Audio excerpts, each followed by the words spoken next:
Good morning mga par. Good afternoon na pala. Welcome back to my channel again.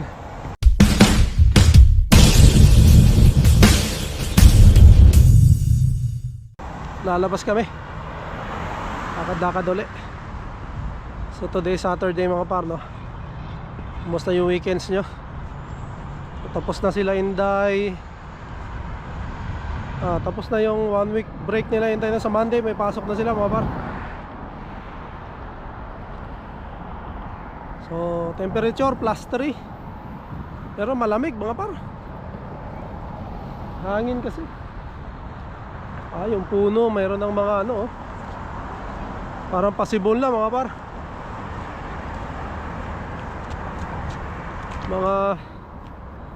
Baka mga 1st of April mayroon na tong ano, tahon. So ayan, kamusta kayo mga par, no?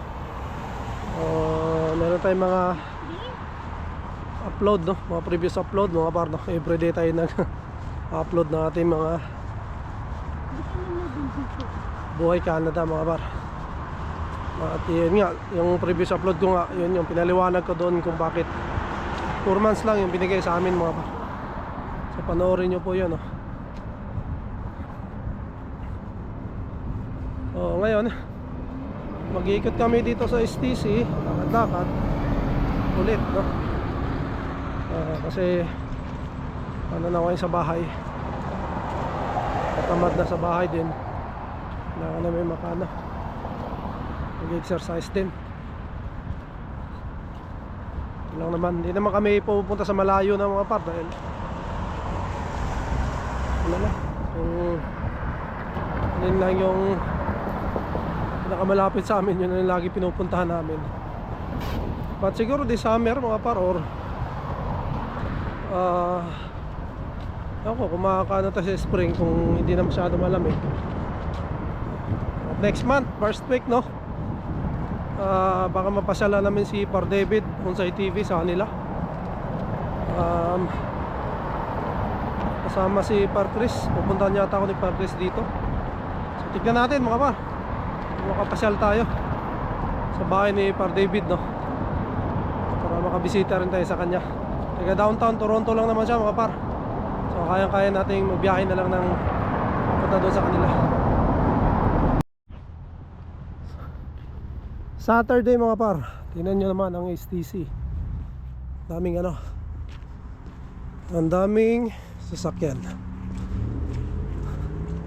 May snow pa rito sa gilid, puno pa.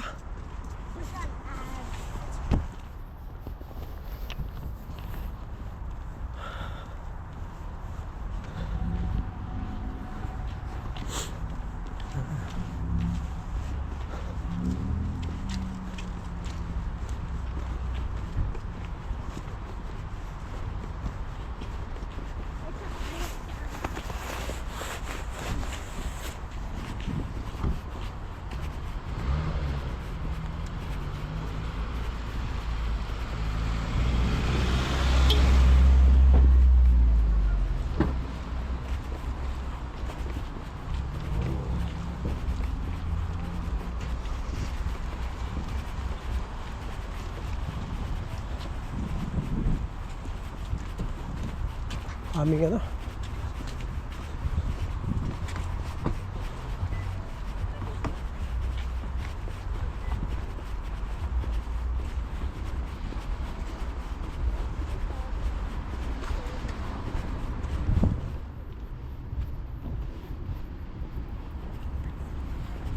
it was hard for her to like believe at first.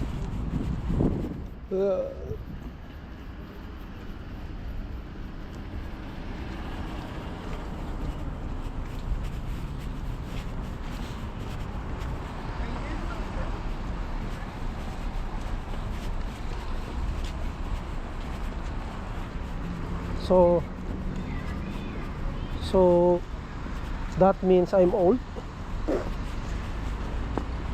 Older people, like they always get cold, like Huh? older people, they get always cold, like they get like, oh, I'm cold, I want to. Oh, now Yeah. Oh, classmate mo, Inday. Oh.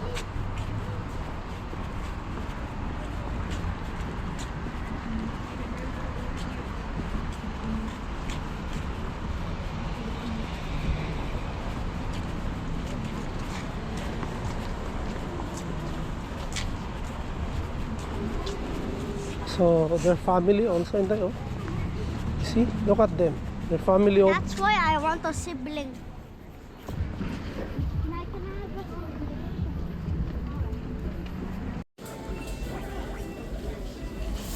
Player 1.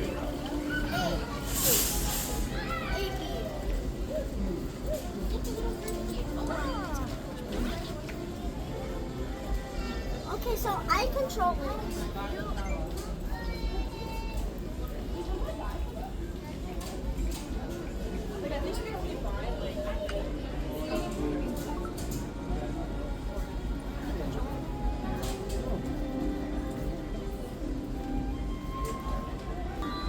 Should I go down here? no.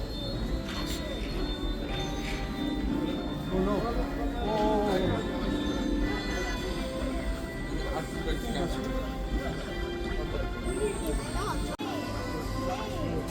Hey. God, but no time to get in because on the other side. Okay. Where's the pipe on the other side? Oh.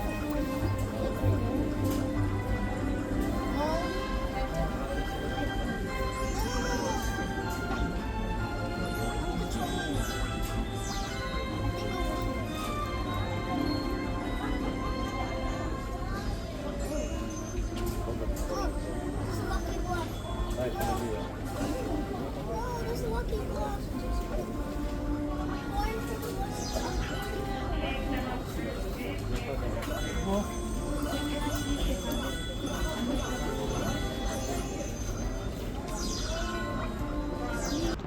It looks like Nutella, okay? Yeah. Oh. Were you vlogging this whole time? Hey, go ahead. Were you vlogging this whole time? No. Oh, phew. So yan mga par, dito kami sa park. Sama ko si Ens. Ens Dai. Ha. So daw niya maglaro sa Or park you mga can par. call me N. Ha? N. N? Like the letter N, but E-N. E-N? Silent E. Yeah. Of course. Oh. Uy, lapit na yan. Yung flowers na yan, magkaka-flowers na yan mga par. It's blooming because it's gonna be spring. Yeah. And I'm excited for it to be summer. Oh, hindi masyadong malamig mo. Hindi. Yeah. It's good. Dancing in the mirror, singing in the show. Oh! So yun, dito kami sa park mga par. Yung park walang tao, isa lang. Sila lang oh. So pabor sa amin to kasi yung mga bata nandun sa loob ng STC. So, tambay muna kami rito. Nanay. Hop. Makalaro-laro sa Inday rito mga par. Tigit nga natin mga par kung anong meron dito. Yan na yung playground nila Inday.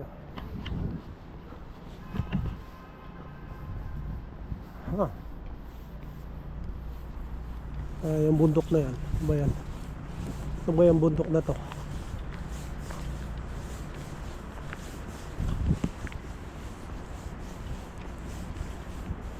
Ganda ng ginawa nila rito. Hindi nila pinutol tong kahoy. Inanuhan lang. Diba?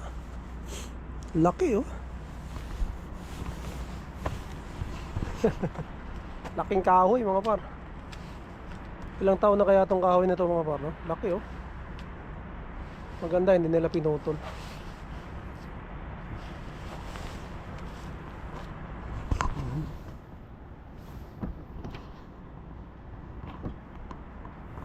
Laki. Meron pang isa rito. Sa inyo mga par. Ayun oh. Ito, ito.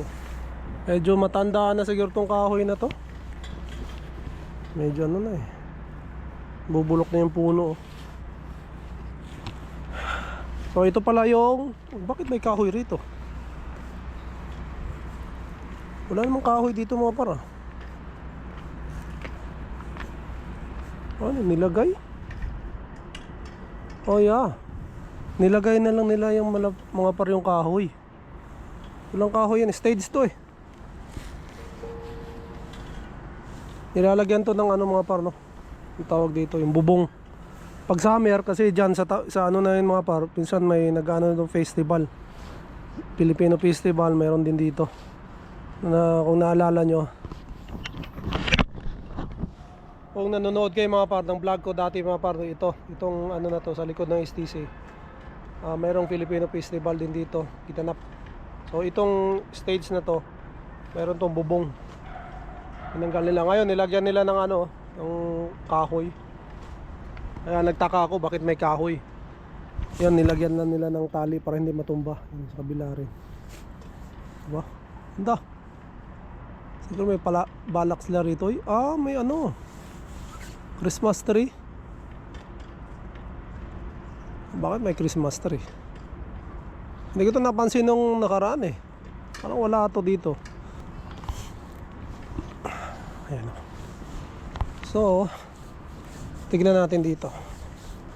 Tignan natin dito. Ito may hagdanan. Para makaakyat tayo doon, tignan natin sa taas. Hindi ko lang alam kung ano ito rito. Dugtong ng Education Centre, Service Canada. Ayan. Municipal, parang government office to dito mga par.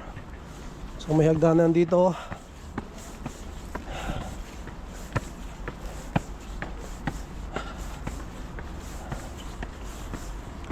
Ayun. Ito. So may papasok rin pala rito mga par na ano, nasa government ano na yan. So yun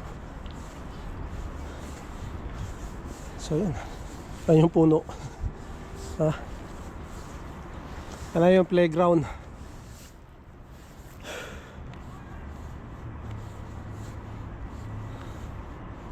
Ayan. Tapos ito, may hagdanan rin dito pa-exit. Tinanggal yata yung hawakan. Ito pala yung hawakan. Ewan ko kung ano to. Truck na. Tapos ito mga par, mga condo na yan. Pati doon condo na rin yun. Puro condo na. Tapos dyan na yung STC imagine kung dito ka nakatira. Nandito lalakad ka lang, dyan na STC. So maganda yung pwesto, di ba? Yung sa amin kasi mga par, doon pa. Doon pa sa pinakalikod. Which is ano lang din, mga 5 minutes walk. Puntang STC, no? Depende sa bilis ng lakad mo. Sa akin kasi mga 5 minutes lang. Pero kung mabagal-bagal ka, siguro mga 8 to 10. Mabagalan mo. Ayun, mga par, nagpaano pala tayo? Nagpagupit, no? Dito sa STC. Ayan yung malinis na tayo tingnan. Hindi na tayo parang ano hindi tayo parang stress tignan mga par, di ba? Dahil sa mga ano natin, tungkol sa mga ano natin. Pero yun, laban ng mga par, no? At mayroon pala akong babasahin na mga nag-comment sa atin mga par, no? Ayun, dalawang babasahin ko rito mga par sa nag-comment sa atin. Kasi ito sila mga par, no? Ito si nag-comment na to ay lagi itong nagbibigay sa atin ng mga advice, no? Ng mga magandang gawin, no? Mga ideas din mga par, no? So gusto ko i-shoutout si Ate Susan Moreno, no? Nag-comment siya doon sa previous vlog natin. Ang sabi nga niya mga par, Sos Mario Sep, ang hirap ng tayo nyo, tapos lilipat pa kayo. Sandali lang ang July. Good luck, Gerson. God be the glory, no? So yun, si Ate Susan mga par ay talagang laging laging nagko-comment sa atin, no? At bibigay talaga ng mga ideas, mga concern sa atin mga par. Maraming salamat Ate Susan Moreno, no? Shout out po, no? Taga Scarborough lang din po ito, no? Hindi ko panamit si Ate Susan, pero sana soon, no, mamit natin siya. Habang nandito pa tayo sa sa Canada, mga par. No, at isa pa babasahin ko. Si ano, mga par, no, tambay ng Riyadh. Sabi naman niya rito, mga par, nang ganyan Dre, kung ako lang, reset muna, uwi na ako, pero iba-iba tayo ng ego. God bless your journey, Dre. Ayun. Ayun, tama rin naman siya, mga par, no. Yun nga, sabi ko nga sa inyo, mga par, no, na kanya-kanya tayo ng case to case basis tong ano natin, mga par, no, sitwasyon namin dito sa Canada. So sa mga nababalitaan ko, marami na talagang umuwi, mga par, dahil hindi na nila sinugal, no. At sa tingin nila wala nang pag-asa, or hindi na worth it na magstay pa, no, talagang gagastos sila. Malaki yung mawawala sa kanila, tapos walang mangyayari, mga par, sa tingin nila, no. Yun nga, umuwi muna sila. Ayun nga, sabi nga ni tambay ng Riyadh, no, reset muna, hintay ng lumuwag, and then babalik na lang, no.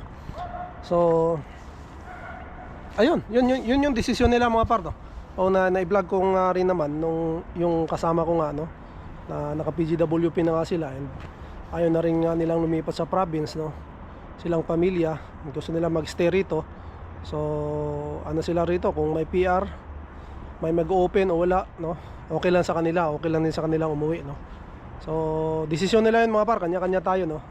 Tungkol naman doon sa atin, no, sa ating sitwasyon naman, yun nga ang pinaka-practical talaga, no, na kailangan mo talagang umuwi. Dahil yun nga, dito paano ka rito, mga par, no, maubusan ka, no, maubusan ka ng pera rito. Talagang gagastos ka, dahil yung upa, yung mga bills mo rito, no, talagang maubusan ka. And then tignan mo rin, kung i-assess mo rin yung sarili, kung ano ba, worth it pa ba, or mayroon ka bang hinihintay. Sa akin, mga par, no, sa akin naman, sa tingin ko naman, okay pa, no, dahil yun nga, kami, mga par, ay nag-aaral pa nga si Mrs., no. So sabi ko nga, no, na-share ko na din naman sa previous vlog, no, na inihintay ko nga siya makakuha ng PGWP, no, pagka-graduate niya, mga par, para maka-apply kami ng PGWP, kasama na ako doon, no. At doon pa lang ako makakakuha ng work permit, no, kasama rin yung si Inday, no.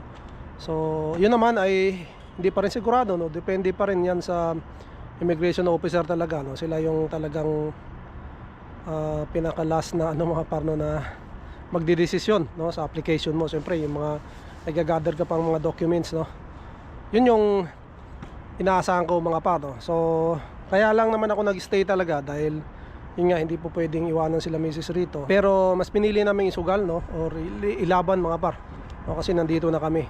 And yun nga, ilalaban namin ito, mga par, dahil ito ay dito nakasalalay ang future ng anak ko, no, si Inday, no. So hindi po pwedeng panghinaan ka ng loob, hindi po pwedeng malungkot ka or ano, no. Dapat malakas ka, or dapat handa ka sa anumang mangyari, mga par. Hindi ko sinasabing makakapag-stay kami, no, hindi ko sinasabing magsasucceed kami rito, hindi ko sinasabing magsasucceed kami rito, mga par. Pero yun, ilalaban namin hanggang sa dulo, no, hanggang pwede, no. Pag hindi na kaya, mga par, talagang wala nang pag-asa, no? Pwede namang umuwi, no. Ako, hindi naman ako nahihiya, no. O may iba kasing sabi, nakakahiya nang umuwi, dahil, di ba, alam nilang nasa Canada ka, alam nila siguro na yun nga, alam nila nasa Canada ka, mga par. Sa akin, wala yun, mga par, no? Huwag mong intindihin yung mga sinasabi ng ibang tao, no. So intindihin mo yung pamilya mo, kung anong mga dapat nyong gawin, no. Kung talagang wala na, mga par, uwi kami, no. Dahil yung mga sinasabi na mahihiya kang uwi, wala po yung ano, mga par. Hindi po yun, hindi po yung nakakahiya. Dahil sinubukan po namin na baguhin yung aming buhay, no, sa Pilipinas. Kaya nga nandito kami sa Canada. Sinubukan namin lahat, kaya gusto nga namin na isagad na hanggang dulo, kung hanggang saan, no. Kasi kami naman ang nakakaalam, or tayo ang nakakaalam ng mga sitwasyon natin, mga par, no. Kaya sa tingin namin, sa amin, no, pwede pa, no, kaya nagstay kami, no. Kaya nagstay rin ako rito, mga par, kahit Alam ko na mahirap, no? Pero yun nga, huwag panghinaan ng loob, no? Laban pa rin natin mga par, no? At kung darating ang panahon na talagang hindi na kaya, talagang kailangan ng umuwi, no? Di give up na tayo, no? Surrender na tayo. Pero at least proud kami sa sarili namin na sinubukan namin ng mga parang lahat, no? Ang lahat ng paraan sinubukan namin para makapag-stay sana. Pero fortunately, no, walang nangyari. Pero sa ngayon mga par, enjoyin muna namin dahil nabigyan uli kami ng extension, no? At syempre paplanuhin namin yung aming susunod na gagawin, kung anong maganda. And isa nga dyan ay again sisik kami ng consultation mga par sa isang consultant, no, para ma-assist kami yung sitwasyon namin at kung anong magandang gawin, no, para sa amin mga par, no. At doon namin ibabalanse kung okay pa ba, worth it pa ba na magstay, no, or kung may pwede pang ilaban sa sitwasyon namin. So yun lang mga par, no. At maraming salamat doon sa mga nag-comments, no, sa ating previous vlog, no. Thank you po sa inyo. At alam ko hindi lang naman ako ang nahirapan dito sa Canada mga par, no, mga kababayan natin. Meron din, marami din, no, na struggle din talaga dito sa Canada mga par, kasi mahirap din talaga. Kaya nga gusto ko sanang mapanood ng mga may balak o may plano na pumunta ng Canada, no, na talagang maging handa kayo. So number one talaga pera mga par, no. Number one pera.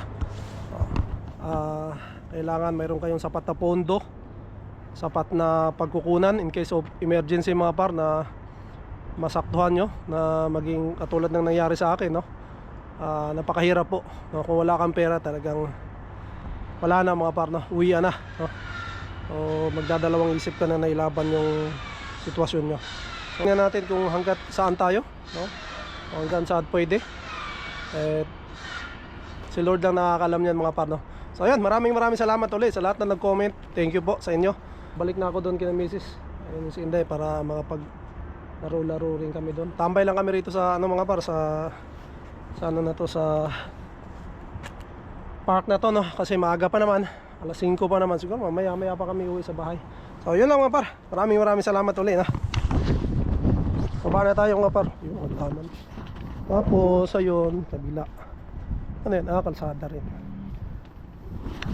So yun lang mga par, no. So thank you sa lahat, no. Siguro dito ko muna tatapusin ang aking vlog, no. At gaya ng nasabi ko, huwag pang hinaan ng loob. Kung kaya pang ilaban ang inyong mga status dito sa Canada mga par, ilaban nyo mga par, dahil ano lang to, bihira lang na pagkakataon to na mapunta tayo rito sa lugar na to. But ano pa man, maraming salamat Canada. Kung ano man ang mangyari, thank you Canada, at nandito kami. So siguro dito ko muna tatapusin ang aking vlog. Maraming salamat. To God be all the glory, and we'll see you in my next one. Bye.